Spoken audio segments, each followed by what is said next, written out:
Hello everyone, welcome back to my channel Bhuvana vlogs. இன்னைக்கு நம்ம பார்க்க போற ரெசிபி பிடி கொழுக்கட்டை. இது விநாயகர் சதுர்த்தி அன்னைக்கு செய்யற ரொம்பவே ஸ்பெஷலான ரெசிபி. இந்த ரெசிபி வந்து ரொம்ப ஈஸி. இது செய்யறதுக்கு வந்து 15 minutes தான் ஆகும். இந்த வீடியோ பார்க்கறதுக்கு முன்னாடி இதுவரைக்கும் என் சேனல் சப்ஸ்கிரைப் பண்ணாதவங்க கண்டிப்பா சப்ஸ்கிரைப் பண்ணுங்க. இப்போ இந்த ரெசிபி எப்படி செய்யறதுன்னு பார்க்கலாம். முதல்ல ஒரு பேன்ல 1 கப் அரிசி மாவு சேர்த்துக்கோங்க. இது நான் கடையில் வாங்கின அரிசி மாவு தான். அதனால லோ ஃப்ளேமில் வந்து ஒரு 5 minutes நல்லா ட்ரை ரோஸ்ட் பண்ணிக்கோங்க. ட்ரை ரோஸ்ட் பண்ணிவிட்டு ஒரு பவுலில் மாற்றிக்கோங்க. அடுத்து அதே பேனில் 1 கப் வெல்லம் சேர்த்துக்கோங்க. 1 கப் வெல்லத்துக்கு வந்து 2 கப் தண்ணி சேர்த்துக்கோங்க. தண்ணி சேர்த்துட்டு இது பாகு மாதிரி ரெடி பண்ண வேண்டாம். வெல்லம் வந்து நல்லா கரைஞ்சா போதும். இப்போ வந்து நம்ம வெல்லம் வந்து நல்லா கரைஞ்சிருச்சு. இதில் கண்டிப்பாக நிறைய தூசி இருக்கும். அதனால் இதை வந்து ஃபில்டர் பண்ணிக்கோங்க.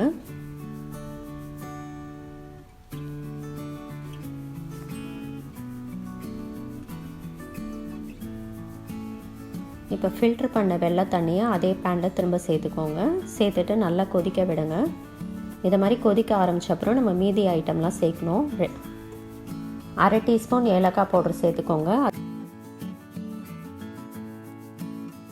அதோட 1 கப் ஃப்ரெஷ்ஷாக துருவின தேங்காய் சேர்த்துக்கோங்க. அப்புறம் 1 டீஸ்பூன் நெய் வந்து இதில் எதுக்கு நம்ம சேர்க்குறோன்னா அப்போ தான் வந்து மாவு வந்து பேன்லேருந்து நல்லா பிரிஞ்சு ஈஸியாக வரும். இப்போ நம்ம ஃபஸ்ட்டே வறுத்து வச்சுருக்க அரிசி மாவு 1 கப் அரிசி மாவு இதில் சேர்த்துக்கோங்க. அரிசி மாவு சேர்க்குறதுக்கு முன்னாடியே ஃப்ளேம் வந்து லோ ஃப்ளேமில் மாற்றிடுங்க. அப்போ தான் வந்து அடி பிடிக்காது.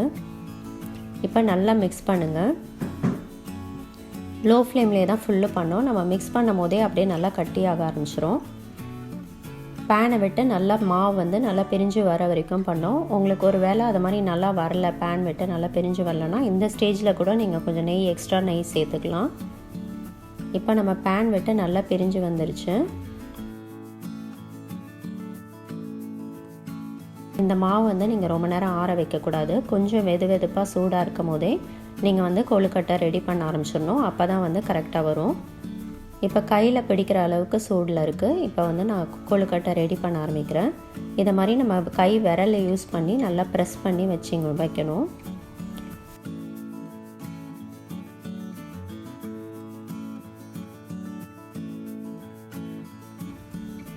இதை மாதிரி ஷேப்பில் தான் இருக்கணும். இப்போ நம்ம இட்லி தட்டில் நான் எல்லாமே ரெடி பண்ணி வச்சுட்டேன். 1 கப் மாவுக்கு வந்து 16 கொழுக்கட்டை அப்ராக்சிமேட்டாக நீங்கள் வந்து செய்யலாம்.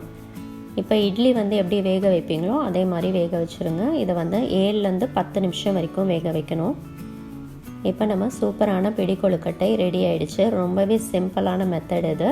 கண்டிப்பாக இந்த விநாயகர் சதுர்த்திக்கு இதை ட்ரை பண்ணி பாருங்கள். ட்ரை பண்ணி பார்த்துட்டு உங்கள் ஃபீட்பேக் கீழே கமெண்ட் செக்ஷனில் டைப் பண்ணுங்கள். சீக்கிரம் உங்களை இன்னொரு இன்ட்ரெஸ்டிங் வீடியோவோட மீட் பண்ணுறேன். நன்றி, வணக்கம்.